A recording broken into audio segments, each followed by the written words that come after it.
kwa taasisi za elimu na mafunzo, nyie endeleeni kuboresha mitaala yenu na programu zenu za ufundi stadi.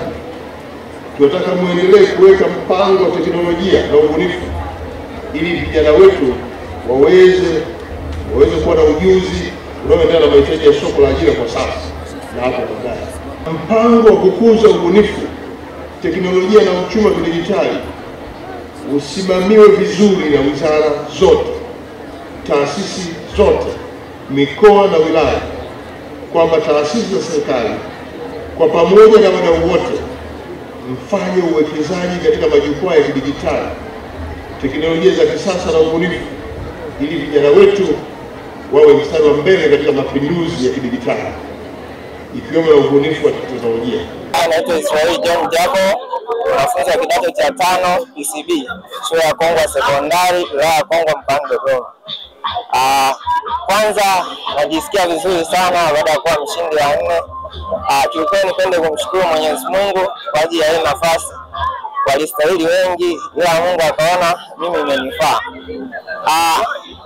Vijana wenzangu, ninachowashauri wasikate tamaa kwa wale walioshiriki, na wengine wajitokeze kwa wingi kwa ajili ya kushiriki.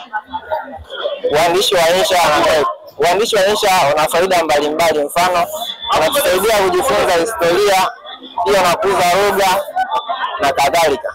Kwa majina naitwa Mary Deogratias Simrema, natokea shule ya Kando Tegesa Secondary School iliyopo Kilimanjaro, wilaya ya Same.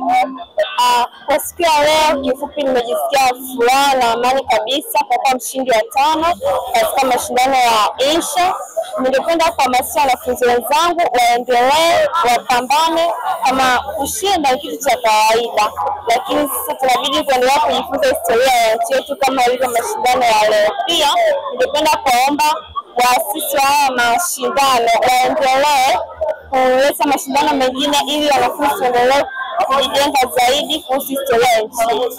Kiufupi, mashindano yalisambazwa kwenye shule mbalimbali. Tukaletea mashindano haya na mwalimu wetu wa Kiswahili katika shule yetu, ambapo niliamua kushiriki na niliona ni bora, nafaa. Ukiangalia pia kulikuwa kuna uhamasishaji fulani kwa washindi, hivyo niliona ninaweza, nikaamua kushiriki katika mashindano haya. Baada ya misaada mbalimbali kwa marafiki wenzangu wakanisupport, na baada ya hapo nilifanikiwa nikawa mshindi wa 5. Kwamba umri nilionao sasa hivi ni kipindi cha makuzi, kwa hiyo ni vishawishi vingi ninavyovipitia. Kwa mimi nilivyojipanga, na pia ninawashauri vijana wenzangu wengine wajipange kwamba haitakiwi tujihusishe na makundi mabaya. Pia inatakiwa tuepuke vishawishi, kwani vishawishi ndivyo vinavyoweza kusaidia tuweze kujiunga na makundi mabaya yanayoweza kutupelekea kuweza kuvuta madawa ya kulevya, pia kujihusisha na ngono. Hivi vitu vitatuharibia sana ujana wetu.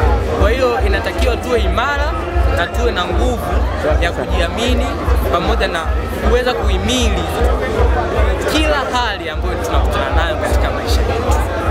Mimi kuepuka makundilika ninatumia ujuzi ambao nimefundishwa, kwani DSW imetoa ujuzi na elimu kwamba makundilika ndiyo sehemu chochezi ambao haswa inakumba wanafunzi wengi na wanafunzi ambao wako katika rika lao.